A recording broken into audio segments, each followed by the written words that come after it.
We can define the exact location of our model on Earth. This means that I can define if the building we are working on is in London or Paris, for example. To define the building's location, I will go to the Manage ribbon and I will click on the location icon. Once I do, the location, weather, and site window opens. The default location is Boston.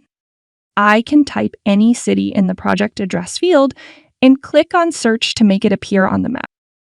For example, I will type Paris FR and click on search. As you can see, the map is automatically updated and I was transferred to Paris. If I expand the Define Location by drop-down menu, I can change the way I define the geographic location to the default city list. In the city list are included big cities and capitals of countries, so you may not find the desired place there. In this case, you should use the Internet Mapping Service to define the location. In this example, however, I will select London and I will click OK to close the window. Once I close the window, the project's location has been defined.